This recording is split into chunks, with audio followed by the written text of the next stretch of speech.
അനുഗ്രഹീതമായ സമയത്തിനായിട്ട് വീണ്ടും നന്ദിയോടുകൂടെ ദൈവത്തെ സ്തുതിക്കുന്നു. ഒരു പ്രാവശ്യം കൂടെ കർത്താവിൻ്റെ സന്നിധിയിൽ നമുക്ക് ഒരുമിച്ച് ഇങ്ങനെ ആയിരിക്കാനും ദൈവവചനം ധ്യാനിപ്പാനും ദൈവം നൽകിയ നല്ല അവസരത്തിനായിട്ട് കർത്താവിനെ സ്തുതിക്കുകയാണ്.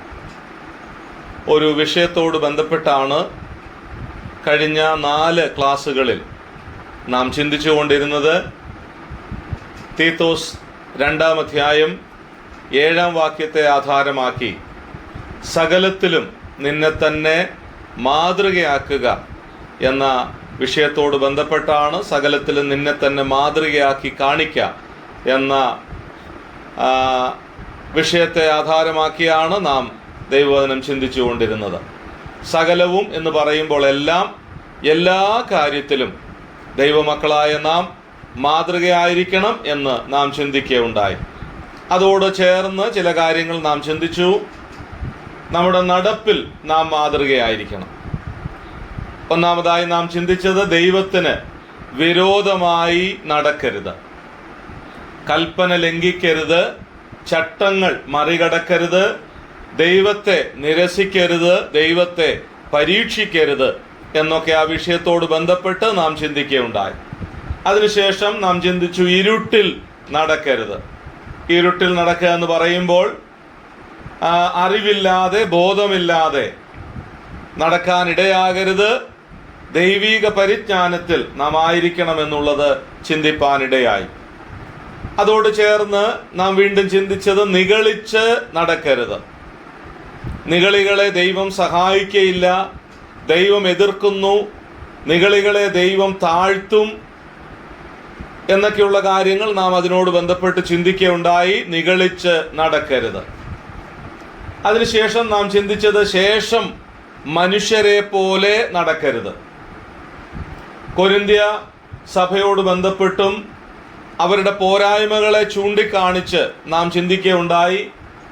അവർ വളർച്ചയില്ലാത്തവരും ഭക്ഷിപ്പാൻ കഴിയാത്തവരും ഈർഷ്യയും പിണക്കവും പക്ഷം ചേരുന്നവരുമാണ്. അതുകൊണ്ട് മറ്റുള്ള ലോകക്കാരെ പോലെ നടക്കാൻ ഇടയാകരുത് എന്ന് ചിന്തിക്കുകയുണ്ടായി. വീണ്ടും നാം ചിന്തിച്ചത് ജാതികൾ നടന്നതുപോലെ നടക്കരുത്. അന്ധബുദ്ധികളായി, അജ്ഞാനികളായി, ഹൃദയ കാഠിന്യമുള്ളവരായി, ദൈവിക ജീവനിൽ നിന്ന് അകന്ന് മനം തഴമ്പിച്ചവരായി, അത്യാഗ്രഹികളായി, അശുദ്ധി പ്രവർത്തിക്കുന്നവരായി അങ്ങനെ നടക്കരുത്. അതാണ് ജാതികൾ നടന്നതുപോലെ നടക്കരുത്. പിന്നെ നാം ചിന്തിച്ചത് ക്രൂശിന്റെ ശത്രുക്കളായി നടക്കരുത്. ക്രൂശിന്റെ ശത്രുക്കൾ എന്ന് പറയുന്നത് നാശത്തിലേക്ക് പോകുന്നവരെന്നാണ് അതിന്റെ വിശദീകരണം നാം ചിന്തിച്ചത്. അങ്ങനെ നടക്കരുത്. വീണ്ടും നാം ചിന്തിച്ചു ക്രമം കെട്ട് നടക്കരുത്. അതിന്റെ വിശദീകരണം നാം ചിന്തിച്ചതാണ്. ഞാൻ ആ ഭാഗത്തേക്ക് വരുന്നില്ല. അലസരായി, മടിയന്മാരായി നടക്കരുത് എന്ന് ചിന്തിക്കുകയുണ്ടായി. എന്നാൽ അതിനുശേഷം നാം ചിന്തിച്ചത് എങ്ങനെയാണ് മാതൃകയായി നടക്കേണ്ടത്. അതിന്റെ പ്രാരംഭമായി നാം ചിന്തിച്ചു ഒന്നാമതായിട്ട് ദൈവത്തോട് കൂടെ നടക്കണം. എങ്ങനെയാണ് ഒരു ദൈവ പൈതൽ മാതൃകയായി നടക്കേണ്ടത്? ദൈവത്തോട് കൂടെ നടക്കണം. നാം ഇപ്പോൾ പ്രാർത്ഥനയിൽ ഓർത്തതുപോലെ നോഹ ദൈവത്തോട് കൂടെ നടന്നു എന്നുള്ള കാര്യമൊക്കെ നാം ചിന്തിക്കുകയുണ്ടായി. മാത്രമല്ല നിഷ്കളങ്കരായി നടക്കുക എന്നുള്ളതാണ് 2-ാം ഭാഗത്ത് നാം ചിന്തിച്ചത്. നിഷ്കളങ്കരായി നടക്കുക. വീണ്ടും നാം ചിന്തിക്കുകയുണ്ടായി യഹോവയുടെ വഴികളിൽ നടക്കണം. യഹോവയുടെ വഴികളിൽ നടക്കണം. മാത്രമല്ല നേരോടെ നടക്കുക. അതിനുശേഷം ചിന്തിച്ചു ജീവന്റെ പുതുക്കത്തിൽ നടക്കണം. ജീവന്റെ പുതുക്കത്തിൽ പൂർണ്ണ വിനയത്തോടും സൗമ്യതയോടും കൂടെ നടക്കണം. ദൈവസ്നേഹത്തിൽ നാം നടക്കാനിടയാകണം. കർത്താവിന് യോഗ്യമായി നാം നടക്കണം. വിശുദ്ധരായി നാം നടക്കണം. നന്നായി നാം നടക്കണം. ജ്ഞാനികളായിട്ട് നാം അജ്ഞാനികളായിട്ടല്ല, ജ്ഞാനികളായിട്ട്. നമ്മൾ 1 യോഹന്നാൻ 2-ാം അധ്യായം 6-ാം വാക്യത്തിൽ ചിന്തിക്കുകയുണ്ടായി. അവൻ നടന്നതുപോലെ നമുക്കൊരു മാതൃകയുണ്ട്. ദൈവമക്കളായ നാം എങ്ങനെ നടക്കണം? നമ്മുടെ കർത്താവ് നമുക്കതിന് കൃത്യമായ മാതൃക തന്നിട്ടുണ്ട്. ആ മാതൃക പിൻപറ്റി നടക്കണം. അവനവന് ബോധിച്ചതുപോലെയല്ല, നമ്മുടെ ഇഷ്ടപ്രകാരമല്ല, ദൈവമക്കളായ നാം കർത്താവ് നമുക്ക് തന്ന മാതൃക പ്രകാരം നടക്കാനിടയാകണം. അപ്പോൾ ആ മാതൃക എന്ന വിഷയത്തോട് ബന്ധപ്പെട്ട് നാം ചിന്തിക്കുകയുണ്ടായി, അന്യോന്യം നാം മാതൃകയായിരിക്കണം. അതാണ് കഴിഞ്ഞ ക്ലാസ്സിൽ നാം ചിന്തിച്ചത്, അന്യോന്യം മാതൃകയാകണം. നെഹമ്യാവിനോട് ബന്ധപ്പെട്ട് നമ്മൾ ചിന്തിച്ചു, നെഹമ്യാവ് മാതൃകയോടുകൂടെ മുൻപിൽ നിന്നപ്പോൾ, ഉത്തരവാദിത്തങ്ങൾ മാതൃകയോടുകൂടെ ഏറ്റെടുത്ത് ചെയ്തപ്പോൾ, നല്ല പ്രവൃത്തിക്കായി അന്യോന്യം ധൈര്യപ്പെടുത്തിയപ്പോൾ അവിടെ ആ പ്രവൃത്തി വിജയിക്കുവാനിടയായിത്തീർന്നു. അതിൻ്റെ ഫലപ്രാപ്തിയിലെത്താനിടയായിത്തീർന്നു. അതിൻ്റെ നന്മ അവർക്ക് കാണാനായിട്ട് കഴിഞ്ഞു.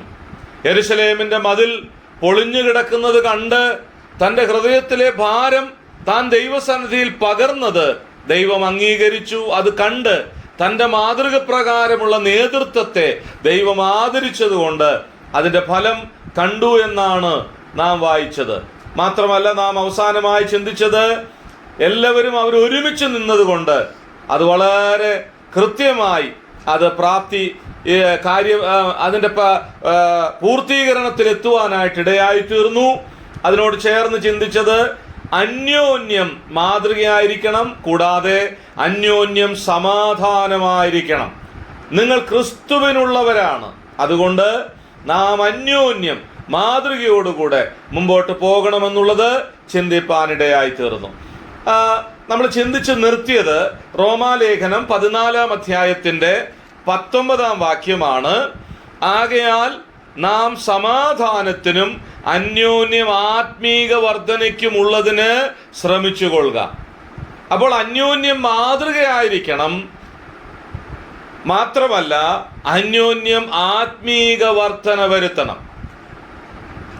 അതിന് ചേർത്ത് നമ്മൾ ചിന്തിച്ചത് 12-ാം വാക്യമാണ്.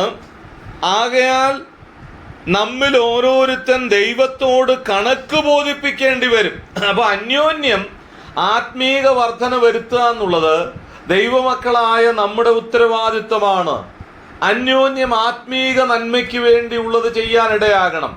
അന്യോന്യം കരുതുവാൻ, അന്യോന്യം സ്നേഹിക്കുവാൻ, അന്യോന്യം പ്രാർത്ഥിക്കുവാൻ, അന്യോന്യം കാര്യങ്ങളെ അന്വേഷിച്ച് ദൈവം നമ്മളെ ഏൽപ്പിച്ച ഉത്തരവാദിത്തങ്ങൾ വിശ്വസ്തയോടെ ചെയ്യുവാൻ ഇടയാകണം. അത്രയുമാണ് നമ്മൾ ചിന്തിച്ചത്. ഇനി അതോട് ചേർന്ന് റോമാലേഖനം 15-ാം അധ്യായത്തിൻ്റെ 14-ാം വാക്യം, റോമാലേഖനം 15-ാം അധ്യായം അതിൻ്റെ 14-ാം വാക്യം, അവിടെ നമ്മൾ ഇങ്ങനെയാണ് വായിക്കുന്നത്: സഹോദരന്മാരെ, നിങ്ങൾ തന്നെ ദയാപൂർണരും സകല ജ്ഞാനവും നിറഞ്ഞവരും അന്യോന്യം പ്രബോധിപ്പിക്കാൻ പ്രാപ്തരുമാകുന്നു എന്ന് ഞാൻ നിങ്ങളെക്കുറിച്ച് ഉറപ്പിച്ചിരിക്കുന്നു. ഇവിടെ പറയാണ്, അന്യോന്യം പ്രബോധിപ്പിക്കണം. എന്താ അന്യോന്യം പ്രബോധിപ്പിക്കുക എന്ന് പറഞ്ഞാൽ അവിടെ ഉപയോഗിച്ചിരിക്കുന്നത് able also to admonish one another എന്ന് പറഞ്ഞാൽ ഗുണദോഷിക്കുക, അഡ്മോണിഷ് ഗുണദോഷിക്കുക, ഉപദേശിക്കുക, അന്യോന്യം ഉപദേശിക്കണം, ഗുണദോഷിക്കണം. ഇവിടെ പറയാണ്, അങ്ങനെ ചെയ്യാനായിട്ട് അന്യോന്യം പ്രബോധിപ്പിക്കാൻ പ്രാപ്തരുമാകുന്നു എന്ന് ഞാൻ നിങ്ങളെ കുറിച്ച് ഉറപ്പിക്കുന്നു. പ്രബോധിപ്പിക്കുക എന്ന് പറഞ്ഞാൽ ഇവിടെ ടു അഡ്മോണിഷ് വൺ, ഗുണദോഷിക്കുക എന്നാണ്. അപ്പൊ ഗുണദോഷിക്കാൻ പ്രാപ്തരാകണം. ധാരാളം ആത്മീക അർത്ഥം അതിന് കാണാനായിട്ട് കഴിയുന്നുണ്ട്. നമുക്കറിയാം, ഒരാളെ ഗുണദോഷിക്കണമെങ്കിൽ, ഉപദേശിക്കണമെങ്കിൽ അതിനുള്ള യോഗ്യത ഉണ്ടാകണം. അപ്പൊ ഞാൻ വേറൊരാളെ, ഇത് ദൈവവചനപ്രകാരമുള്ള ഉപദേശമാണ്, അത് മനസ്സിലാക്കണം.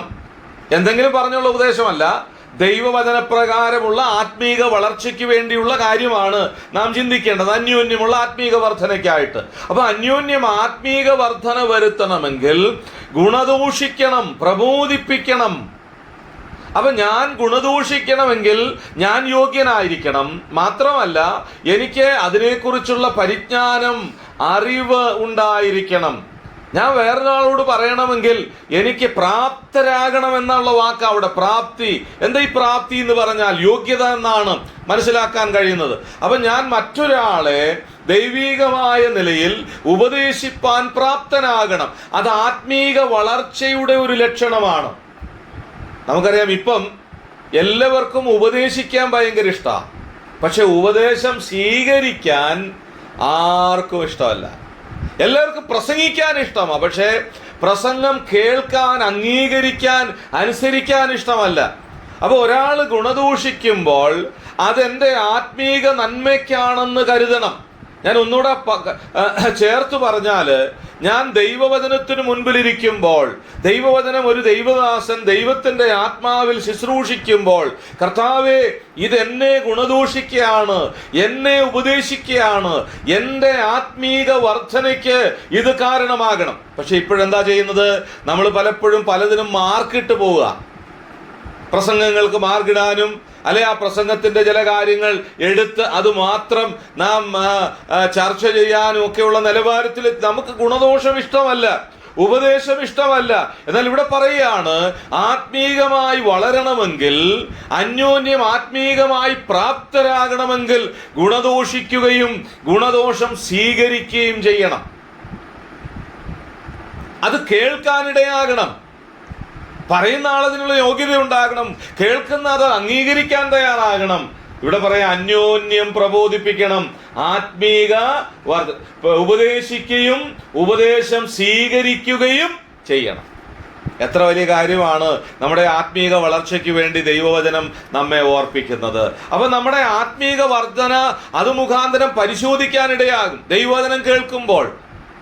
ഈ നാളുകളിൽ ഞാൻ ആദ്യ ക്ലാസ്സുകളിൽ ഓർപ്പിച്ചു, വചനത്തോടുള്ള അകൽച്ച, വചനത്തിന് മുൻപിൽ ഇരിക്കാൻ കഴിയാത്തത് കൊണ്ട് ധാരാളം പരാജയങ്ങൾ ഇന്ന് നമുക്കും നമ്മുടെ തലമുറയ്ക്കും സംഭവിച്ചുകൊണ്ടിരിക്കുകയാണ്.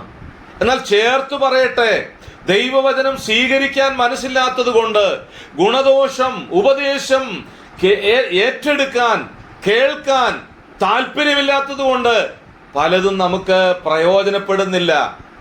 അതങ്ങനെ തന്നെ ഉൾക്കൊള്ളാൻ നമുക്ക് കഴിയുന്നില്ല. ആളുകളെ വിലയിരുത്തുന്നത് പലപ്പോഴും നാം ആ കേൾക്കുന്ന വചനത്തെ അല്ല, പലപ്പോഴും പ്രസംഗിക്കുന്ന ആളെയാണ് നാം നോക്കുന്നത്. എന്നാൽ അദ്ദേഹത്തിന് ദൈവം കൊടുത്ത ആലോചനയല്ല, അതെനിക്ക് വേണ്ടിയാണെന്ന് ഏറ്റെടുക്കാൻ, സ്വീകരിക്കാൻ പലപ്പോഴും നമുക്ക് കഴിയാതെ വരുന്നു എന്നുള്ളത് നമ്മുടെ ആത്മീക വളർച്ചയ്ക്ക് ഒരു തടസ്സമാണ്. ഇവിടെ നാം വായിച്ചത്, സഹോദരന്മാരെ, നിങ്ങൾ തന്നെ ദയാപൂർണരും സകല ജ്ഞാനവും നിറഞ്ഞവരും അന്യോന്യം പ്രബോധിപ്പാൻ പ്രാപ്തരുമാകണമെന്ന് നിങ്ങളെക്കുറിച്ച് ഉറപ്പിക്കുന്നു. അപ്പോൾ ഇവിടെ ഇതിന്റെ വിശദാംശത്തിലേക്ക് ഞാൻ കടക്കുന്നില്ല, ആശയം മാത്രം ഞാൻ അവിടുന്ന് പറയട്ടെ. ദയാപൂർണരും സകല ജ്ഞാനവും നിറഞ്ഞവരും. അപ്പൊ ഗുണദോഷിക്കുന്ന ആള് ജ്ഞാനം നിറയണം, പരിജ്ഞാനം ഉണ്ടാകണം. ആത്മീകമായ ജ്ഞാനത്തിൽ, ദൈവവചനത്തിന്റെ ആ ഒരു വചനത്തിന്റെ ജ്ഞാനത്തിൽ നിറഞ്ഞുകൊണ്ട് വേണം, ദൈവത്തിന്റെ ആത്മാവിനാൽ നിറഞ്ഞുകൊണ്ട് വേണം ആ ശുശ്രൂഷ ചെയ്യാൻ. ഞാൻ ചില വർഷങ്ങൾ ജോലിയോട് ബന്ധപ്പെട്ട് വടക്കേ ഇന്ത്യയിലൊക്കെ ആയിരുന്നു. അപ്പോൾ ആ സമയത്ത് നാട്ടിൽ കടന്നു വരും, അവധിക്ക് വരുന്ന സമയങ്ങളിൽ സാധാരണ വരുമ്പോൾ സാക്ഷി പറയാനും പ്രസംഗിക്കാനും ഒക്കെ അവസരം ലഭിക്കും. അപ്പോൾ അങ്ങനെ പ്രസംഗിക്കാനൊക്കെ അവസരം കിട്ടുമ്പോൾ വലിയ സന്തോഷമാണ്. പ്രസംഗിക്കുകയൊക്കെ ചെയ്യും. പ്രസംഗമൊക്കെ കഴിയുമ്പോൾ ആളുകൾ പറയും, നല്ല പ്രസംഗമായിരുന്നു കേട്ടോ, നന്നായി എന്നൊക്കെ പറയും. ഞാൻ അവിടെ എങ്ങനെ ജീവിച്ചോ അല്ലെ എങ്ങനെയാണെന്നുള്ളതല്ല, എൻ്റെ പ്രസംഗം അവർക്ക് ഇഷ്ടപ്പെട്ടു, നന്നായി. ഈ പ്രസംഗം ഏതാണെന്നറിയാമോ? അവിടെയൊക്കെ ആളുകൾ വരും, ദൈവദാസന്മാർ സന്ദർശനത്തിനൊക്കെ വരും. അപ്പം അവരവിടെ പ്രസംഗിക്കുമ്പോൾ ഇത് കുറിച്ചെടുക്കും. എന്തിനാ ഇത് കുറിക്കുന്നതെന്ന് അറിയാമോ? ഇത് നാട്ടിൽ വന്ന് പ്രസംഗിക്കാൻ വേണ്ടിയാ. അതിനകത്ത് ഒന്നും ഏറ്റെടുക്കാറില്ല, ഒന്നും സ്വീകരിക്കാറില്ല, ഒരു പോയിന്റ് പോലും ജീവിതവുമായിട്ട് താരതമ്യപ്പെടുത്താറില്ല. എൻ്റെ കാര്യമാണ് പറയുന്നത് കേട്ടോ. പക്ഷെ എനിക്ക് ഇവിടെ അവസരം കിട്ടുമ്പം ഞാൻ പ്രസംഗിക്കും. എന്നാൽ പിന്നീടാണ് കർത്താവിൻ്റെ വേലയ്ക്ക് വേണ്ടി കർത്താവ് വിളിച്ചു, ദൈവവചനം പഠിക്കാനിടയായി. ദൈവവചനം പഠിച്ചിട്ട് വചനത്തിന് മുൻപിലിരുന്ന് പ്രാർത്ഥിച്ച് വചനം തയ്യാറാക്കി പ്രിപ്പയർ ചെയ്ത് സംസാരിക്കാൻ തുടങ്ങിയപ്പോഴാണ് അന്ന് ചെയ്തതിൻ്റെ ആ കാര്യം മനസ്സിലാവുന്നത്. അപ്പോഴേ ചിന്തിക്കാനിടയാകുന്നത്, അയ്യോ അന്ന് ഞാൻ വെറുതെ ആളുകളെ കേൾപ്പിക്കാൻ വേണ്ടി ആരോ പ്രസംഗിച്ച പ്രസംഗം എടുത്ത് കോപ്പി അടിച്ച് മറ്റുള്ളവരുടെ മുമ്പിൽ അവരുടെ കയ്യടി കിട്ടാൻ വേണ്ടി അവര് നല്ലതാണെന്ന് പറയുന്നു കേൾക്കാൻ വേണ്ടി ചെയ്തതാണ്. അതിനകത്ത് യാതൊരു ആത്മാർത്ഥതയും എനിക്കില്ലായിരുന്നു. എൻ്റെ കാര്യം ഞാൻ പറയട്ടെ, ഇന്ന് ധാരാളം ആളുകൾ പ്രസംഗിക്കാൻ തയ്യാറാ, പ്രസംഗിക്കാൻ റെഡിയാ. ആളുകൾ അവസരം കിട്ടിയാൽ പ്രസംഗിക്കും, അവധിക്കൊക്കെ വരുമ്പോൾ പ്രസംഗിക്കാൻ അവസരം കൊടുക്കും. എന്നാൽ ഹൃദയമക്കളെ, ദൈവിക പരിജ്ഞാനത്തിൽ നിറഞ്ഞ് വചനത്തിന് മുൻപിലിരുന്ന് വചനത്തിൽ നിന്ന് ദൈവത്തിൽ നിന്ന് ദൈവാത്മാവിനാൽ പ്രാപിച്ച് ദൈവമേൽപ്പിക്കുന്ന ശുശ്രൂഷ വിശ്വസ്തയോട് ചെയ്യുമ്പോൾ അതിന് വ്യത്യാസമുണ്ട്. പിന്നീടാണ് ജീവിതത്തിൽ അത് മനസ്സിലാക്കാനായിട്ട് ഇടയായത്. അതുകൊണ്ട് മറ്റൊരു കാര്യം കൊണ്ടുണ്ട്, ഈ പ്രസംഗിക്കുന്ന പലരുടെയും പെട്ടെന്ന് മനസ്സിലാവുകയും ചെയ്യും ഇതെങ്ങനെയാ ഇത് ചെയ്യുന്നതെന്നും ഇതിൻ്റെ അകത്തുള്ള കാര്യങ്ങൾ എന്താണെന്നും കേൾക്കുക. കാരണം ജീവിതാനുഭവമാണ്. ഞാൻ വെറുതെ ചെയ്ത പല കാര്യങ്ങൾ, എന്നാൽ പിന്നീട് അത് മനസ്സിലായപ്പോഴാണ്, അതിൻ്റെ ആഴങ്ങളിലേക്ക് ഇറങ്ങിയപ്പോഴാണ്. ഇന്ന് ആളുകൾ റെഡിയാ, പ്രസംഗിക്കാൻ ധാരാളം ആളുകളുണ്ട്. പക്ഷെ ജീവിതം എങ്ങനെയാ? ജീവിതത്തിൽ എങ്ങനെയാ? വെളിയിലൊക്കെ ദൈവദാസന്മാരൊക്കെ സന്ദർശനത്തിന് ഗൾഫ് രാജ്യങ്ങളിലൊക്കെ പോകുമ്പോൾ നാട്ടിൽ നിന്ന് പറഞ്ഞു വിടും, ബ്രദറെ എൻ്റെ മോൻ അവിടെ ഉണ്ട്, അല്ലെ ഇന്ന ആൾ അവിടെ ഉണ്ട്, അവിടെ ചെന്നൊന്ന് കാണണം. അവിടെ ചെല്ലുമ്പോഴറിയുന്നത് യോഗത്തിന് പോകാറില്ല, ആത്മീയമായി യാതൊരു ബന്ധവുമില്ല, ആത്മീയ വിഷയങ്ങളിൽ താല്പര്യമില്ല. പക്ഷെ നാട്ടിൽ വരുമ്പോൾ പ്രസംഗിക്കാൻ അവസരം കൊടുക്കാമെങ്കിൽ നല്ലൊരു പ്രസംഗം നടത്തും. പ്രസംഗിക്കാൻ ധാരാളം ആളുകളുണ്ട്. പക്ഷേ ഇവിടെ പറയാ, ആ ഒരു പരിജ്ഞാനത്തിൽ നിറഞ്ഞ് അതാണ് ആത്മീക വർധനയ്ക്ക് കാരണമാകുന്നത്. ഞാൻ ഒന്നുകൂടെ ചേർത്ത് പറയട്ടെ, എന്താ ധാരാളം പ്രസംഗങ്ങൾ കേട്ടിട്ടും നന്നാവാത്തത്? എന്താ ഫലപ്രാപ്തിയിലെത്താത്തത്? ഇതുപോലെയാ തയ്യാറാക്കുന്നത്. ആത്മാവിന്റെ പ്രവൃത്തിയില്ല, ആത്മീകമായ കാര്യങ്ങളില്ല, ആത്മീകമായ യാതൊരു ദൈവസന്നിധിയിൽ ഇരുന്നുള്ള ഒരു പ്രാപ്തി എന്ന് പറഞ്ഞാൽ അവിടെ പറഞ്ഞ അതിന്റെ ഒരു യോഗ്യത ഇല്ല. അതുകൊണ്ടാണ് അത് ശരിയായ നിലയിൽ അതിന്റെ ഫലപ്രാപ്തിയിലെത്താത്തത്. ഇവിടെ പറയാ, അന്യോന്യം പ്രബോധിപ്പിക്കണം, ഉപദേശിക്കുകയും വേണം, ഉപദേശം കേൾക്കുകയും വേണം. ഉപദേശിക്കുക മാത്രമല്ല, അത് കേൾക്കുകയും അനുസരിക്കുകയും ജീവിതത്തിൽ പ്രാവർത്തികമാക്കുകയും വേണം. ഞാൻ ഒരു പടിയുടെ കടന്നു പറയാം, ഞാൻ ഇന്ന് പ്രസംഗിക്കുന്ന അല്ലെങ്കിൽ ഞാൻ പറയുന്ന കാര്യം എൻ്റെ ജീവിതത്തിൽ വേണമെന്ന അതിൻ്റെ അർത്ഥം. എൻ്റെ ജീവിതത്തിൽ ഇല്ലാത്തത് പ്രസംഗിക്കരുത്. ഇന്ന് പ്രസംഗിക്കാൻ ധാരാളം ആളുകളുണ്ട്.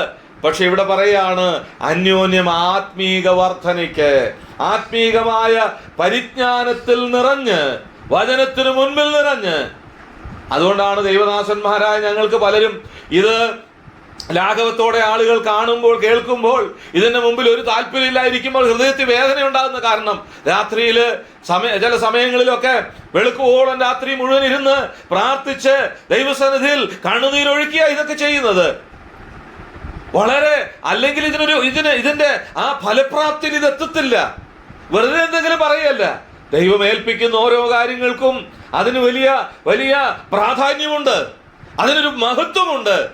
അത് കളയാനിടയാകരുത്, അതിന് വില കുറച്ച് കാണാനിടയാകരുത്, അതിന്റെ മഹത്വം ഞാൻ മുഖാന്തരം പോകാനിടയാകരുത്. എന്തെങ്കിലും കുറിച്ചു വെച്ച് കുറെ കാര്യങ്ങൾ പറഞ്ഞിട്ട് കാര്യമില്ല. ജീവിതവുമായി താരതമ്യപ്പെടുത്തി, അതാണ് to admonish, able also to admonish one another. അന്യോന്യം ഗുണദോഷിക്കണം എന്ന് പറഞ്ഞാൽ പറയണം, കേൾക്കണം, അംഗീകരിക്കണം, സ്വീകരിക്കണം. ഇല്ലെങ്കിൽ അതുകൊണ്ട് യാതൊരു പ്രയോജനവുമില്ല. ഇവിടെ അന്യോന്യം പ്രബോധിപ്പിക്കണം, അന്യോന്യം ആത്മീക വർധന വരുത്തണം. പിന്നെ നമ്മൾ ചിന്തിച്ചത് അന്യോന്യം നല്ല പ്രവർത്തിക്കായി അന്യോന്യം ധൈര്യപ്പെടുത്തി, അന്യോന്യം ഒരുമിച്ച്. അതാണ് ആത്മീക ലക്ഷണം എന്ന് പറയുന്നത്, അതാണ് ആത്മീക നന്മ എന്ന് പറയുന്നത്. ഒരുമിച്ച് നിൽക്കാൻ ഇടയായിത്തീരണം, ഒരുമിച്ച് മുമ്പോട്ട് പോകാൻ ഇടയാകണം. അങ്ങനെ ഒരുമിച്ച് പോയില്ലെങ്കിൽ ആത്മീക സന്തോഷം തീർച്ചയായിട്ടും അനുഭവിക്കാൻ കഴിയില്ല. അതാണ് അതിന്റെ പ്രത്യേകത. ഒരാൾ എത്ര പറഞ്ഞാലും എനിക്കത് കേൾക്കാൻ മനസ്സില്ലെങ്കിൽ, അത് അംഗീകരിക്കാൻ സ്വീകരിക്കാൻ മനസ്സില്ലെങ്കിൽ, അതുകൊണ്ട് എന്താ പ്രയോജനമുള്ളത്? ഒരുമിച്ച് അങ്ങനെയുള്ള കാര്യങ്ങൾ ചെയ്യാൻ പലപ്പോഴും നമുക്ക് കഴിയാതെ വരുന്നതിന്റെ കാരണം അതുകൊണ്ട് അത് നമ്മുടെ ആത്മീക വളർച്ചയെ ബാധിച്ചിട്ടില്ലേ? നമ്മുടെ ശുശ്രൂഷകളെ ബാധിച്ചിട്ടില്ലേ? ഇത് ഉപദേശിമാർക്ക് വേണ്ടി മാത്രമുള്ളതല്ല, മൂപ്പന്മാർക്ക് വേണ്ടി മാത്രമുള്ളതല്ല.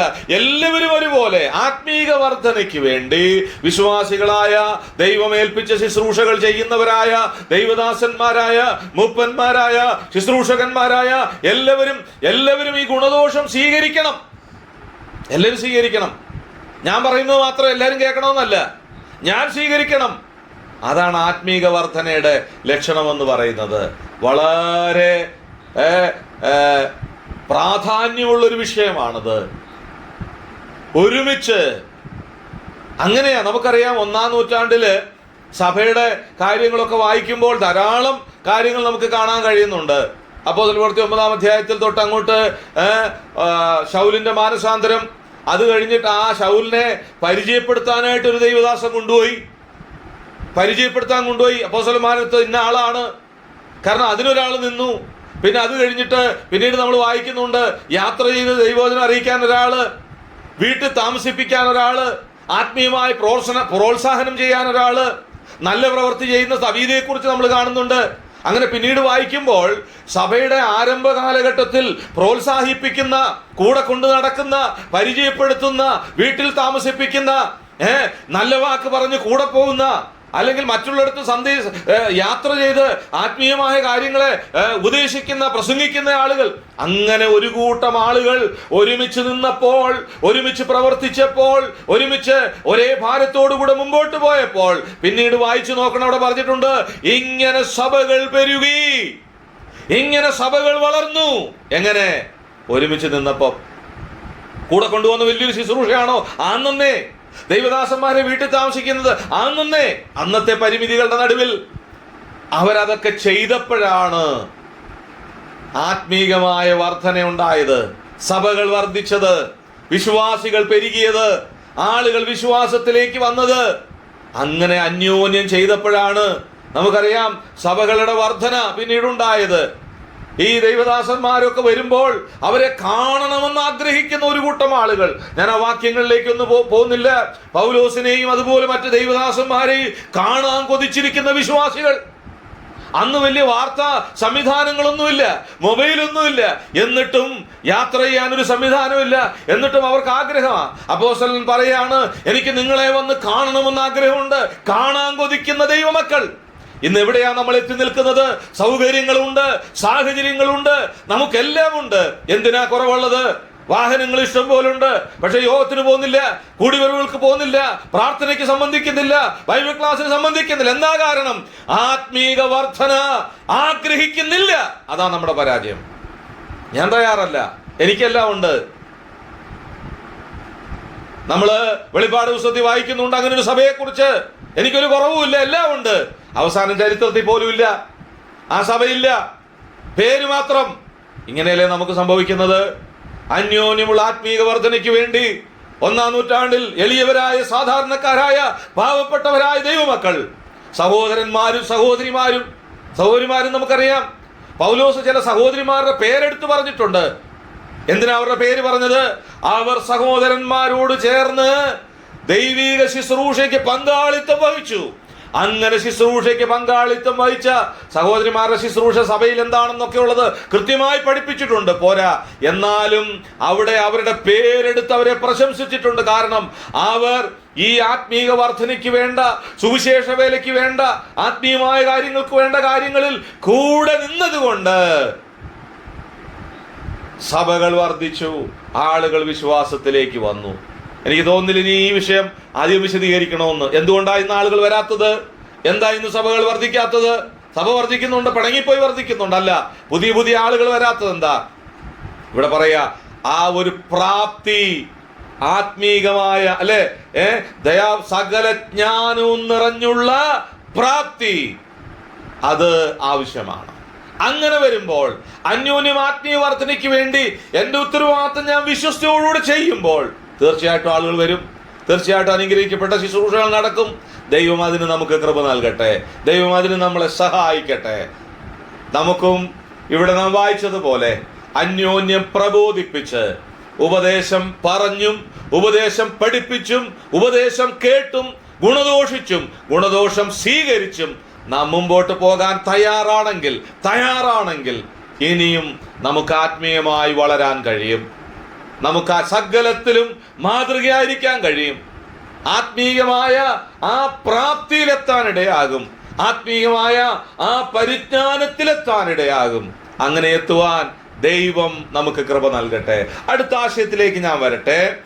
1 കൊരിന്ത്യർ 12 അധ്യായം, 1 Corinthians chapter 12 25 വാക്യം, verse 25. 1 കൊരിന്ത്യർ 12 അധ്യായം 25 വാക്യം. അവിടെ നാം വായിക്കുന്നത്, ശരീരത്തിൽ ഭിന്നത വരാതെ അവയവങ്ങൾ അന്യോന്യം ഒരുപോലെ കരുതേണ്ടതിനായി ദൈവം കുറവുള്ളതിന് അധികം മാനം കൊടുത്തുകൊണ്ട് ശരീരത്തെ കൂട്ടിച്ചേർത്തിരിക്കുന്നു. ശ്രദ്ധിക്കണേ, അന്യോന്യം മാതൃകയായിരിക്കണം, അന്യോന്യം ആത്മീക വർധന വരുത്തണം, അന്യോന്യം കരുതണം, അന്യോന്യം പ്രബോധിപ്പിക്കണം. ഇവിടെ കാണുകയാണ് അന്യോന്യം ഒരുപോലെ കരുതണം. ഇവിടെ പറയാം ഭിന്നത വരാതെ. ഭിന്നത, ഇവിടെ ആ വാക്ക് ശ്രദ്ധേയമാണ്. സഹോദരന്മാരെ, ശരീരത്തിൽ ഭിന്നത വരാതെ അവയവങ്ങൾ അന്യോന്യം ഒരുപോലെ കരുതേണ്ടതിനായി ദൈവം കുറവുള്ളതിന്. അന്യോന്യം ഒരുപോലെ കരുതേണ്ടതിനായി. അവയവം നമുക്കറിയാം, ഒരു ശരീരത്തിന്റെ അവയവങ്ങളായി ചേർക്കപ്പെട്ടു. ആരാ കൂട്ടിച്ചേർത്തത്? ദൈവം നമ്മളെ കൂട്ടിച്ചേർത്ത്, കർത്താവ് നമ്മളെ ആ നിലയിൽ കൂട്ടിച്ചേർത്തു. അപ്പം ഇവിടെ പറയുകയാണ്, എല്ലാം ഒരുപോലല്ല, ചിലതിന് കുറവുണ്ട്. ആ കുറവുള്ളതിന് അധികം മാനമുണ്ടാകണമെങ്കിൽ അന്യോന്യം കരുതണം. എങ്ങനെ കരുതണം? ഭിന്നത വരാതെ കരുതണം. എന്ന് പറഞ്ഞാൽ ഒരവയവത്തിന് ഭിന്നത വന്നാൽ, ഒരവയവത്തിന്റെ പ്രവർത്തനം വിരുദ്ധമായാൽ, ഒരവയവം ശരിയായ നിലയിൽ ഫങ്ഷൻ ചെയ്യുന്നില്ലെങ്കിൽ അത് ആ ശരീരത്തെ മുഴുവൻ ബാധിക്കും. നമ്മുടെ വിഷയത്തോട് ചേർത്ത് പറയട്ടെ, ഓരോ അവയവവും മാതൃകയായിരിക്കണം. മറ്റൊരവയവം ഈ അവയവത്തെ നോക്കുമ്പോൾ, അല്ലെങ്കിൽ ഈ അവയവം വേറൊരു അവയവത്തെ നോക്കുമ്പോൾ, അത് കൃത്യമായി പ്രവർത്തിക്കുന്നുണ്ടല്ലോ, അത് കൃത്യമായി ഫങ്ഷൻ ചെയ്യുന്നുണ്ടല്ലോ, അത് വളരെ ആക്റ്റീവായിട്ട് നിൽക്കുന്നുണ്ടല്ലോ എന്ന് കണ്ട് സ്തോത്രം ചെയ്യാനിടയാകണം.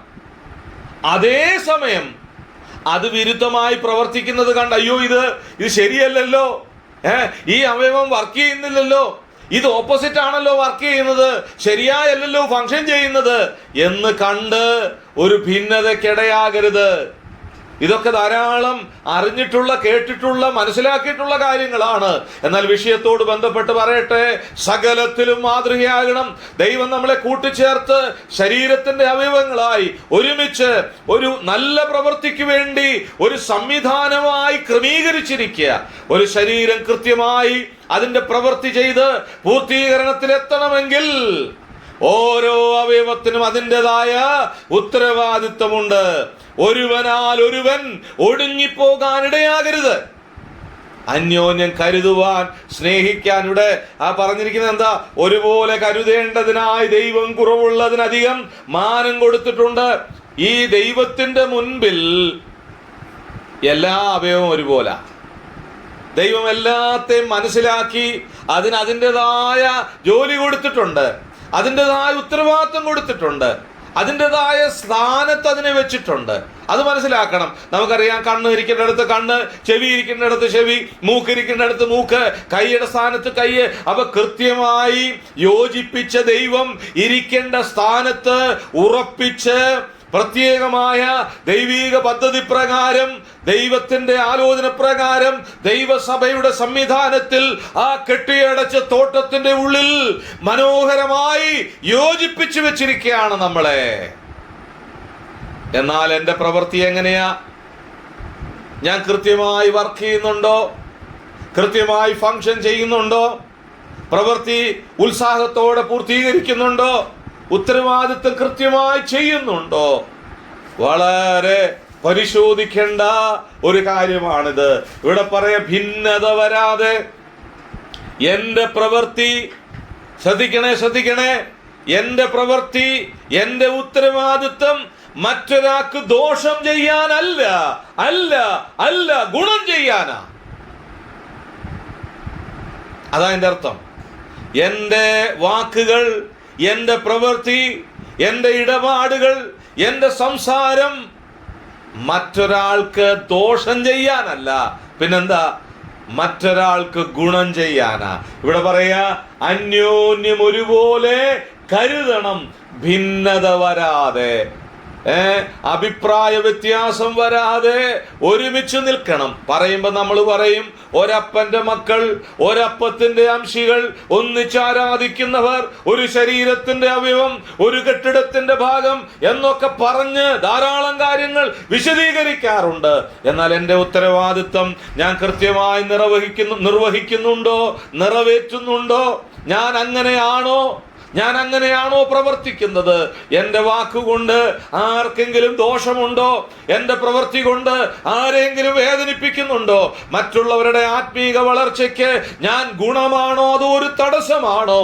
അതോ ഞാൻ ആ ബലഹീനമായതിനെ തള്ളിക്കളഞ്ഞിട്ടുണ്ടോ? ബലഹീനമായതിനെ ദൈവം തള്ളിയിട്ടില്ല. ദൈവം അധികം മാനം കൊടുത്ത് അതിനെ യോജിപ്പിച്ചു വെച്ചിരിക്കുക. ദൈവം മാനം കൊടുത്തതിനെ, ദൈവം ആദരിക്കുന്നതിനെ വാക്കുകൊണ്ട് പോലും നിന്ദിക്കാൻ നമുക്ക് അവകാശമില്ല. കുറച്ച് കാണാൻ നമുക്ക് അവകാശമില്ല. അന്യോന്യം കരുതുവാൻ, അന്യോന്യം സ്നേഹിക്കുവാൻ, അതാണ് ദൈവമക്കളുടെ പ്രത്യേകത. അത് മനസ്സിലാക്കാതെ പോകരുത് ദൈവമക്കളെ. ഈ അന്ത്യനാളുകളിൽ ദൈവജനമായ നാം ഒരുമിച്ച് നിന്നേ മതിയാകൂ. ഇല്ലെങ്കിൽ ആത്മീയമായ ഒരു നന്മയും കൊയ്തെടുക്കാൻ നമുക്ക് കഴിയില്ല.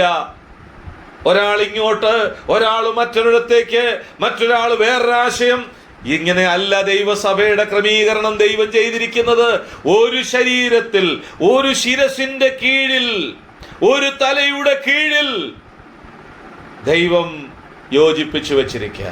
ചിലതിന് അല്പം മാനം കുറവാണെങ്കിൽ, അല്പം വിദ്യാഭ്യാസം കുറവാണെങ്കിൽ, അല്പം പണം കുറവാണെങ്കിൽ, അല്പം പരിജ്ഞാനക്കുറവുണ്ടെങ്കിൽ അതിനെ തള്ളിക്കളയാനല്ല, ഒഴിവാക്കി നിർത്താനല്ല, അതിനെ കൂടെ ചേർത്ത് പിടിച്ച് ഒരുമിച്ച് കൂടെ കൊണ്ടുപോകുന്ന സംവിധാനമാണ് മാതൃക ക്രിസ്തീയ ജീവിതം. സകലത്തിലും മാതൃക. നമുക്ക് തന്ന ഉത്തരവാദിത്തങ്ങളിൽ മാതൃക. അത് വളരെ പ്രത്യേകതയുള്ളൊരു കാര്യമാണ്. എനിക്കറിയാം ഒരു ദൈവദാസനെ. അദ്ദേഹം ഇപ്പോൾ നിത്യതയിൽ ചേർക്കപ്പെട്ടു. സാധാരണക്കാരനായ ഒരു കൃഷിക്കാരനായ പ്രിയപ്പെട്ടവൻ വിശ്വാസത്തിലേക്ക് വന്നു. സാമ്പത്തികമായി വളരെ പിന്നോക്കം നിന്ന ഒരു കുടുംബം. എന്നാൽ അദ്ദേഹം ദൈവസഭയിൽ വന്നു. സ്കൂളിൽ പോയിട്ടില്ല, വിദ്യാഭ്യാസമില്ല. എന്നാൽ സഭയിലേക്ക് വന്നു. ആത്മീയ താല്പര്യമുണ്ടായി. സഭയുടെ കാര്യങ്ങളിൽ സജീവമായി നിന്നു. വായിക്കാൻ അറിയില്ല. അദ്ദേഹത്തിന്റെ ഹൃദയത്തിൽ ഭാരം വന്നു. അദ്ദേഹം അക്ഷരം പഠിക്കാൻ തുടങ്ങി. ഉള്ള ഒരാളെ കുറിച്ചാണ് ഞാൻ പറയുന്നത്. അദ്ദേഹം ആ പ്രായത്തിൽ അക്ഷരം പഠിച്ചു. 4-5 കുഞ്ഞുങ്ങളുണ്ട്. അവരോട് ചോദിച്ച്, കൊച്ചുമക്കളോട് ചോദിച്ച് പഠിച്ചു. ബൈബിള് വായിക്കാൻ പഠിച്ചു. അദ്ദേഹം പിന്നീട് ഒരു സ്ഥലം സഭയുടെ മൂപ്പനായി ദൈവവചനം പ്രസംഗിച്ചു. ഞാൻ ബൈബിൾ കോളേജിൽ പഠിക്കാൻ പോയപ്പോൾ എന്നെ വന്ന് പ്രാർത്ഥിച്ചു വിട്ട ഒരാളായിരുന്നു അദ്ദേഹം. ആ സ്ഥലം സഭയുടെ ശുശ്രൂഷകനായി, വളരെ മാതൃകയുള്ള ഒരു ദൈവദാസനായി സ്ഥലം സഭയിലെ പല ശുശ്രൂഷകളും ചെയ്തു. സഭയെ ഏൽപ്പിച്ചു. സഭ ശുശ്രൂഷകൾ കൊടുത്തു. സ്നാന ശുശ്രൂഷ നടത്തി. വിവാഹ ശുശ്രൂഷയ്ക്ക് വചനം സംസാരിച്ചു. ആര്?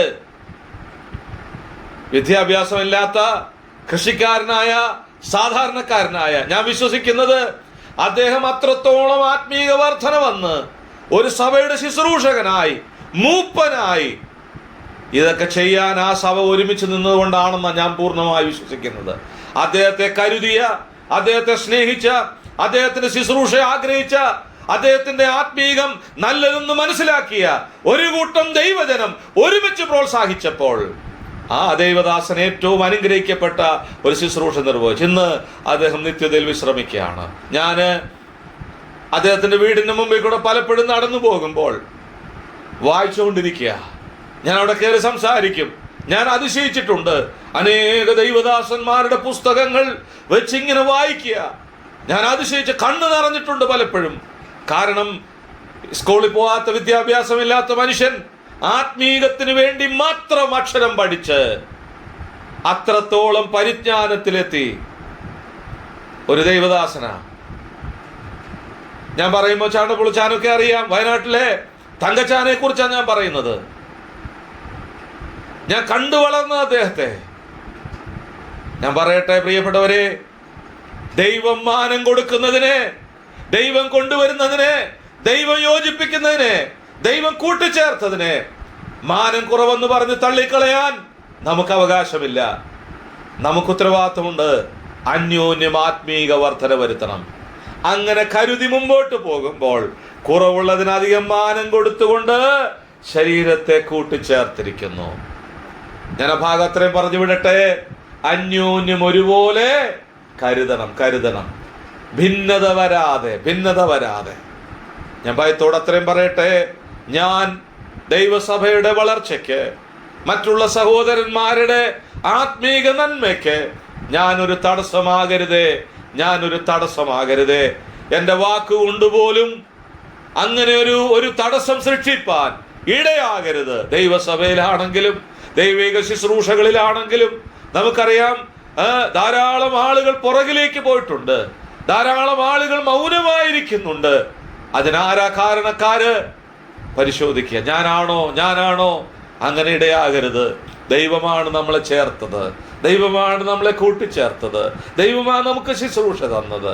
അതുകൊണ്ട് ദൈവം നമുക്ക് തന്ന ഉത്തരവാദിത്തങ്ങൾ വിശ്വസ്തയോടെ ചെയ്യാൻ ദൈവകൃപ നൽകട്ടെ. അടുത്ത ആശയത്തിലേക്ക് വരാം. എഫേസ്യ ലേഖനം 5-ാം അധ്യായം 21-ാം വാക്യം. Ephesian chapter 5 verse 21. ക്രിസ്തുവിന്റെ ഭയത്തിൽ അന്യോന്യം കീഴ്പ്പെട്ടിരിക്കും.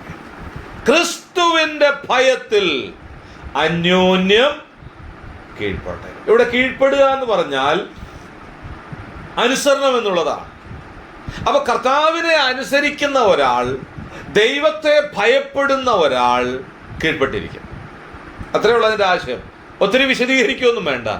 ഞാൻ കീഴ്പ്പെടുന്നില്ലെങ്കിൽ, അനുസരിക്കുന്നില്ലെങ്കിൽ, ഉത്തരം എനിക്ക് ദൈവഭയമില്ല. ദൈവത്തെ ഭയപ്പെടുന്ന ഒരാൾ ദൈവവചനത്തിന്, ദൈവദാസന്മാർക്ക്, ദൈവികമായ ശുശ്രൂഷകൾക്ക്, ദൈവമേൽപ്പിച്ച ഉത്തരവാദിത്വങ്ങൾക്ക് കീഴ്പ്പെട്ടിരിക്കും. നമുക്കറിയാം, കർത്താവ് അത് തന്നെയാ ശിഷ്യന്മാരെ പഠിപ്പിച്ചത്. കർത്താവ് എന്തുകൊണ്ടാ അവരുടെ കാൽ കഴിയത്? അത് പഠിപ്പിക്കാൻ വേണ്ടിയാ. നിങ്ങൾ എവിടുന്ന് തുടങ്ങണം?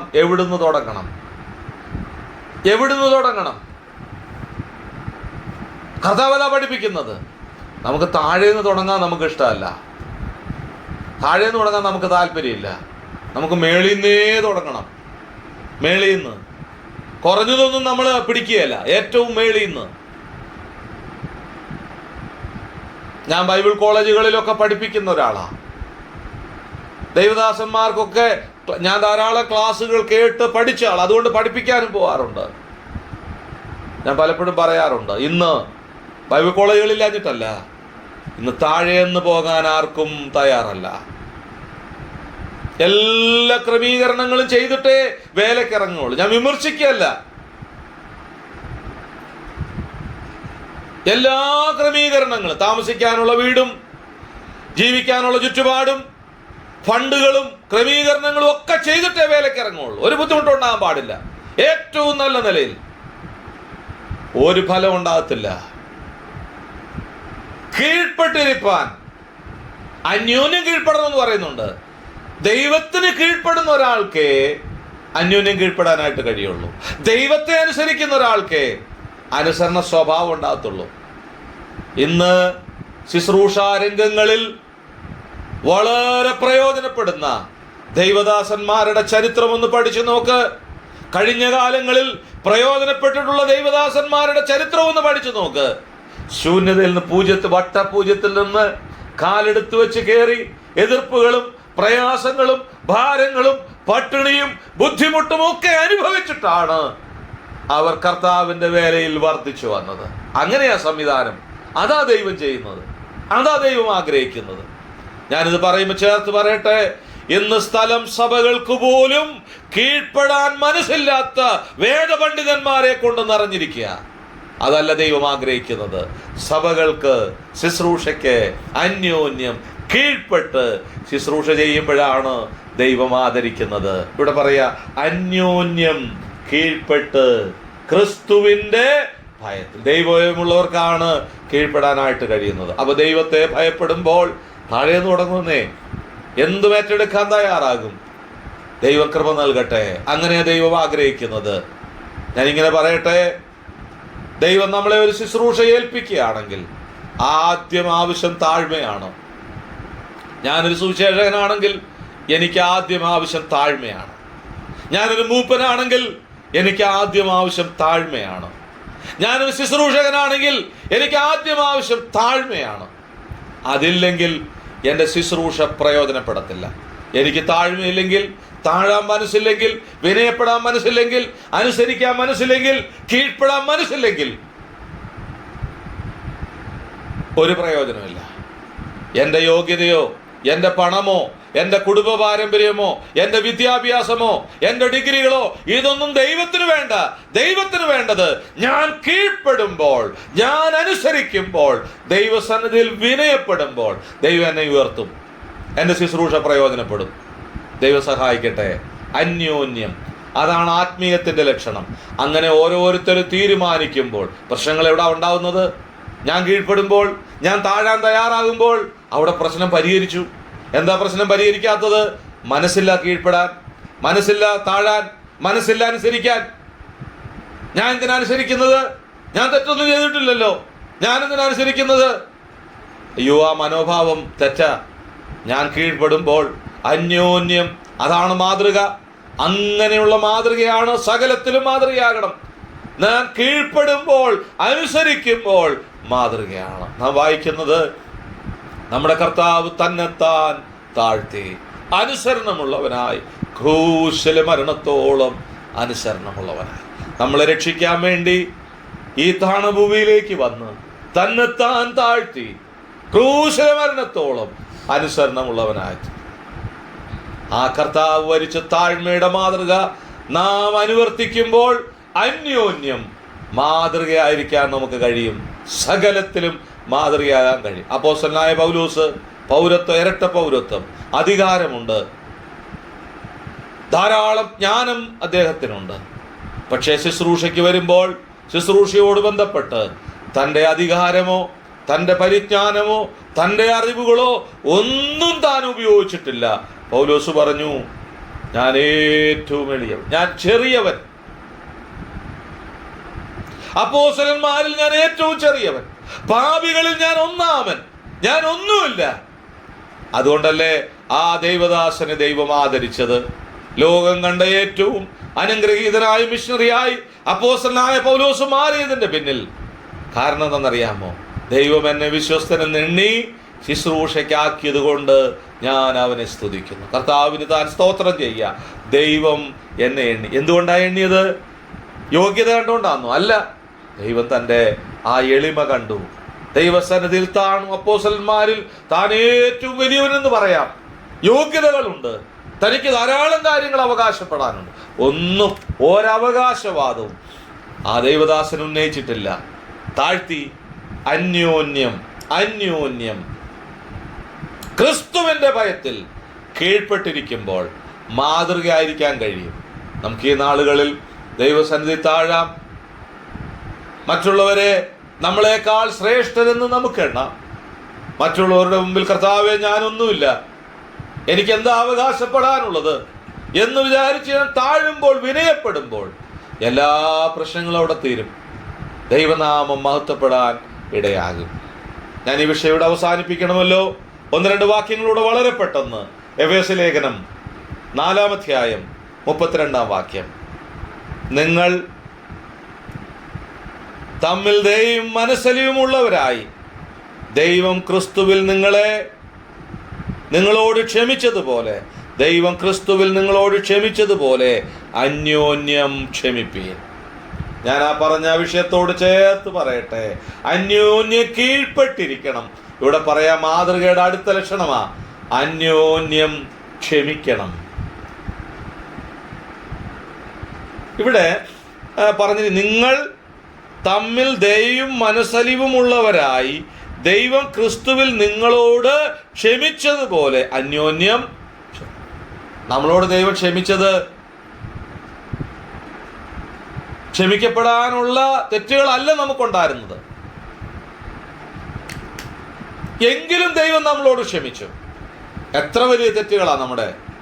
അതെല്ലാം ദൈവം, ഞാൻ ഏറ്റു പറഞ്ഞപ്പോൾ, ഞാൻ ദൈവസന്നിധിയിൽ സമ്മതിച്ചപ്പോൾ, എൻ്റെ കുറവുകളെ ഏറ്റുപറഞ്ഞപ്പോൾ, അംഗീകരിച്ചപ്പോൾ ദൈവം എന്നോട് ക്ഷമിച്ചു. ദൈവം ക്ഷമിച്ചു. ഇവിടെ പറയാണ്, ദൈവം ക്രിസ്തുവിൽ നിങ്ങളോട് ക്ഷമിച്ചതുപോലെ.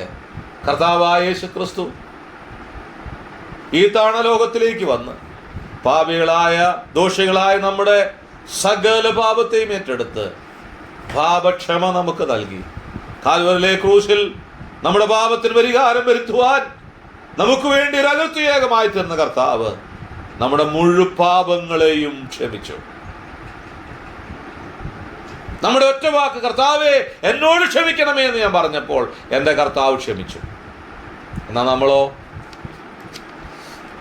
നമുക്ക് ക്ഷമിക്കാൻ കഴിയുന്നുണ്ടോ? ഞാൻ ഇങ്ങനെ ചേർത്ത് പറയട്ടെ, ക്ഷമിക്കുക എന്നുള്ളത് നമ്മുടെ കടപ്പാടാ. ദൈവം നമ്മളോട് ക്ഷമിച്ചത് കൊണ്ട് നമുക്ക് ഒഴിവാക്കാൻ പറ്റാത്തൊരു ഉത്തരവാദിത്വമാണ് ക്ഷമിക്കുക എന്നുള്ളത്. ആദ്യം ദൈവം നമ്മളോട് ക്ഷമിച്ചു, നമ്മളും അന്യോന്യം ക്ഷമിക്കണം. അവിടെ പറയാണ്, അന്യോന്യം ക്ഷമിക്കണം, ദൈവം ക്രിസ്തുവിൽ ക്ഷമിച്ചതുപോലെ. ദൈവം നമ്മളോട് ക്ഷമിക്കാൻ ഉപാധികളൊന്നും വെച്ചില്ല. വെച്ചോ, ഞാൻ ക്ഷമിക്കണമെങ്കിൽ ഇന്ന കാര്യം ചെയ്യണം, ഇല്ല. ഒരു ഉപാധിയും വെച്ചല്ല ക്ഷമിച്ചത്. ഞാൻ ഏറ്റുപറഞ്ഞപ്പോൾ, ഞാൻ കർത്താവിനോട് സമ്മതിച്ചപ്പോൾ, ഞാൻ ഒത്തിരി ഒന്നും പറഞ്ഞില്ല, ഒറ്റ വാക്കേ പറഞ്ഞുള്ളൂ, ദൈവം ക്ഷമിച്ചു. അന്യോന്യം ക്ഷമിക്കാൻ നമുക്ക് കഴിയുന്നുണ്ടോ? നമ്മൾ ക്ഷമിക്കുന്നവരാണോ? അതാ മാതൃക. എനിക്കൊരാളെ അറിയാം, അദ്ദേഹം ക്ഷമിച്ചു എന്ന് പറയത്തില്ല, ഞാൻ വിട്ടു എന്നേ പറയത്തുള്ളൂ. വിട്ടു എന്ന് പറഞ്ഞാൽ പിന്നെയും പിടിക്കുക. അതുകൊണ്ടാണ് പലപ്പോഴും ക്ഷമിച്ചു എന്ന് അല്ലെങ്കിൽ ക്ഷമിക്കുന്നു എന്ന് പറയാൻ നമുക്ക് പറ്റുന്നില്ല. പറയണം, ക്രിസ്തു നമ്മളോട്, ദൈവം ക്രിസ്തുവിൽ നമ്മളോട് ക്ഷമിച്ചതുപോലെ. കർത്താവ് നമ്മളോട് ക്ഷമിച്ചു. യാതൊരു യോഗ്യതയുമില്ലാത്ത നമ്മളോട് കർത്താവ് ക്ഷമിച്ചു. നമുക്ക് ക്ഷമിക്കാം. അതാ മാതൃക. ക്ഷമിക്കുന്നവരായി. മറ്റുള്ളവർ നമ്മളോട് പല കാര്യങ്ങളും ഒരുപക്ഷെ പറഞ്ഞു നമുക്ക് അംഗീകരിക്കാൻ പറ്റില്ലെന്ന് വരാം, പക്ഷെ എൻ്റെ കടപ്പാടാ ക്ഷമിക്കുക എന്നുള്ളത്, എൻ്റെ ഉത്തരവാദിത്വമാ, അതെൻ്റെ ജീവിതത്തിൻ്റെ ഒരു ഭാഗമാ. അതിനാ ദീർഘക്ഷമയെന്ന് പറഞ്ഞാൽ എന്താ? ഞാൻ ക്ഷമിച്ചു എന്ന് പറഞ്ഞാൽ ആ വിഷയം എന്നേക്കും ക്ഷമിച്ചു. ഇന്ന് ക്ഷമിച്ചേച്ച് 6 മാസം കഴിഞ്ഞ് വീണ്ടും അത് പറയുന്നില്ലേ, അത് ദീർഘക്ഷമയല്ല. ദീർഘക്ഷമ എന്ന് പറഞ്ഞാൽ ക്ഷമിച്ചു, ഇനി ഞാൻ ആ കാര്യം വിട്ടു കളഞ്ഞു, ഇനിയില്ല എൻ്റെ ജീവിതത്തിൽ, ക്ഷമിച്ചു ദീർഘമായി. എന്നാൽ പലപ്പോഴും ക്ഷമിച്ചത് പിന്നെയും പറയുന്നവരാ നമ്മൾ. കർത്താവ് നമ്മെ സഹായിക്കട്ടെ. അന്യോന്യം ക്ഷമിക്കുക. ഒരു വാക്യം കൂടെ വായിച്ച് സമയം തീരുന്നല്ലോ, നിർത്താം. 1 പത്രോസ് 4-10 1 Peter chapter 4 verse 10. ഓരോരുത്തന് വരം ലഭിച്ചതുപോലെ വിവിധമായുള്ള ദൈവകൃപയുടെ നല്ല ഗൃഹവിചാരകന്മാരായി അതിനെ കൊണ്ട് അന്യോന്യം ശുശ്രൂഷിപ്പീൻ. അന്യോന്യം കീഴ്പ്പെട്ടിരിക്കണം, അന്യോന്യം ക്ഷമിക്കണം, അന്യോന്യം കരുതണം, അന്യോന്യം ഒരുപോലെ പ്രബോധിപ്പിക്കണം. ഇവിടെ ഒരു കാര്യം കൂടെ, അന്യോന്യം ശുശ്രൂഷയിൽ ഒരുപോലെ അന്യോന്യം ശുശ്രൂഷ. എന്താ ശുശ്രൂഷ എന്ന് പറയുന്നത്? നമ്മൾ വിചാരിക്കുന്ന ശുശ്രൂഷ എന്ന് പറഞ്ഞാൽ അപ്പം മുറിക്കുക, പ്രസംഗിക്കുക, ഇതൊക്കെയാ ശുശ്രൂഷ അല്ലേ? നമ്മളങ്ങനെ ശുശ്രൂഷയെ കാണുന്നത്. കർത്തൃമേശ എടുത്തു കൊടുക്കുന്നത്, പ്രസംഗിക്കുന്നത്, ശുശ്രൂഷകൾ അതൊക്കെയാ. അല്ലെന്നേ, അയ്യോ, ധാരാളം കാര്യങ്ങളുണ്ട്. ശരീരത്തിൻ്റെ അവയവത്തോട് ബന്ധപ്പെട്ട് കാണുന്ന അവയവമുണ്ട്, കാണാത്ത അവയവമുണ്ട്, കൂടുതൽ പ്രവൃത്തിയുള്ളതുണ്ട്, കൂടുതൽ ഭാരമുള്ളതുണ്ട്, കൂടുതൽ ഉത്തരവാദിത്തമുണ്ട്. ഇതെല്ലാം ഒരുപോലെ മുമ്പോട്ട് പോകണം. ഒരു ദൈവസഭയോട് ബന്ധപ്പെട്ട് ധാരാളം ശുശ്രൂഷകളുണ്ട്. ഒരുപക്ഷെ പ്രാർത്ഥിക്കുന്നതായിരിക്കാം, ഒരുപക്ഷെ പ്രോത്സാഹിപ്പിക്കുന്നതായിരിക്കാം, ഒരുപക്ഷെ തൂത്തുവാരുന്നതായിരിക്കാം, ഒരുപക്ഷെ മറ്റുള്ളവരെ വണ്ടിയെ കൊണ്ട് വരുന്നതായിരിക്കാം, മറ്റുള്ളവരുടെ വീടുകളിൽ പോയി പ്രാർത്ഥിക്കുന്നതായിരിക്കാം, നല്ല വാക്ക് പറയുന്നതായിരിക്കാം. ശുശ്രൂഷ പല മേഖലകളിലുണ്ട്. നമ്മൾ ശുശ്രൂഷ എന്നൊക്കെ പറയുമ്പോൾ വലിയ വലിയ ശുശ്രൂഷയാണ് നമ്മുടെ മനസ്സിൽ വരുന്നത്. എന്നാൽ മറ്റു പലതും നമ്മൾ പ്രാധാന്യം കൊടുക്കാത്ത പലതും ഉണ്ട്. അതും ശുശ്രൂഷയുടെ ഭാഗമാണ്. കർത്താവിനെ അനുഗമിക്കുന്നത് തന്നെ ശുശ്രൂഷ എന്നൊരു ഭാഗത്ത് നമ്മൾ വായിക്കുന്നത്. ഞാൻ ആ ഭാഗങ്ങളിലേക്ക് കടക്കുന്നില്ല. അന്യോന്യം, അതാ മാതൃക. ഞാൻ അത്രയും പറയുമ്പോൾ അവിടെ ഒരു കാര്യം മാത്രം ചോദിച്ചു നിർത്തട്ടെ.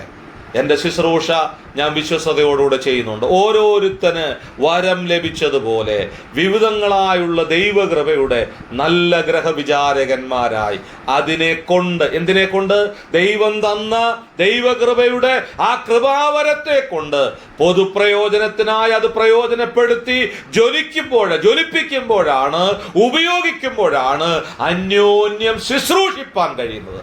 അങ്ങനെ ശുശ്രൂഷിക്കണം. അന്യോന്യം സകലത്തിലും. ഞാൻ എൻ്റെ ഉത്തരവാദിത്തം ചെയ്യുന്നുണ്ടോ? എൻ്റെ ശുശ്രൂഷ ചെയ്യുന്നുണ്ടോ? എന്താ ഞാൻ ശുശ്രൂഷയെക്കുറിച്ച് വിചാരിച്ചിരിക്കുന്നത്? ചെറുതും വലുതുമായ ഓരോ ഉത്തരവാദിത്തങ്ങൾ അത് വിശ്വസ്തയോടെ ചെയ്യുമ്പോൾ, ഞാൻ പ്രസംഗിക്കുമ്പോൾ എനിക്ക് വേണ്ടി പ്രാർത്ഥിക്കുന്നവരുണ്ട്, അതാ വലിയ ശുശ്രൂഷ. വലിയ ആളുകൾ സുവിശേഷ പ്രസംഗം ചെയ്യുമ്പോൾ ട്രാക്റ്റ് കൊടുക്കുന്നവരുണ്ട്, അതാ ശുശ്രൂഷ. വീട്ടിൽ വരുന്ന ആളുകൾക്ക് ആഹാരം കൊടുക്കുന്നവരുണ്ട്, അതാ ശുശ്രൂഷ. വാഹനമില്ലാത്തവരെ കൊണ്ടുവിടുന്നവരുണ്ട്, അതാ ശുശ്രൂഷ. അന്യോന്യം മാതൃകയായി ശുശ്രൂഷകളിൽ ഉത്തരവാദിത്തമായിരിക്കുക. സകലത്തിലും നിന്നെ തന്നെ മാതൃകയാക്കി കാണിക്കുക. ദൈവം കൃപ നൽകട്ടെ. ഈ വിഷയത്തോട് ബന്ധപ്പെട്ട് ധാരാളം കാര്യങ്ങൾ ഇനി പഠിക്കാനുണ്ട്. ദൈവം അതിന് കൃപ നൽകട്ടെ. നാം പഠിക്കുവാനും നമ്മുടെ ക്രിസ്തീയ ജീവിതത്തിൽ അന്യോന്യം മാതൃകയായിരിക്കാനും തുടർന്നും കർത്താവ് നമ്മളെ സഹായിക്കട്ടെ. പ്രത്യേകാൽ എന്നെ ഇങ്ങനെ ക്ഷണിക്കുകയും എനിക്കിങ്ങനെ ഒരു അവസരവും പ്രോത്സാഹനവും തരികയും ദൈവവചനം ഈ ദിവസങ്ങളിൽ ശുശ്രൂഷിപ്പാൻ അനുവദിക്കുകയും ചെയ്ത സ്ഥലം സഭയോടും ചുമതലപ്പെട്ടവരോടും പ്രത്യേകമായി നന്ദി അറിയിക്കുകയാണ്. പ്രിയ ചാണ്ടപ്പിളച്ചാനും ആ നിലയിൽ എനിക്ക് വേണ്ടി പ്രാർത്ഥിച്ചു, എന്നെ പ്രോത്സാഹിപ്പിച്ചു. ദൈവദാസനോടുമുള്ള പ്രത്യേക നന്ദി ഞാൻ അറിയിക്കുന്നു. സഭയിലെ ചുമതലപ്പെട്ടവരോട് നന്ദി അറിയിക്കുന്നു. ഈ ക്ലാസ്സുകൾ സംബന്ധിച്ച എല്ലാ പ്രിയപ്പെട്ടവരോടും ദൈവമക്കളോടും കുടുംബങ്ങളോടും നിങ്ങളുടെ പ്രാർത്ഥനയും സ്നേഹവും ഒക്കെ എനിക്ക് വളരെ സന്തോഷമായിരുന്നു. സഭയെ ദൈവം അനുഗ്രഹിക്കട്ടെ. വചനം കേട്ടവരെ ദൈവം ധാരാളം സഹായിക്കട്ടെ. കർത്താവിൻ്റെ നാമം മഹത്വപ്പെടട്ടെ. കർത്താവിൻ്റെ വേലയിൽ മാതൃകയോടെ നമുക്ക് തുടർന്നും വർദ്ധിച്ചു വരാം. ദൈവനാമം മഹത്വപ്പെടട്ടെ. ആമേൻ.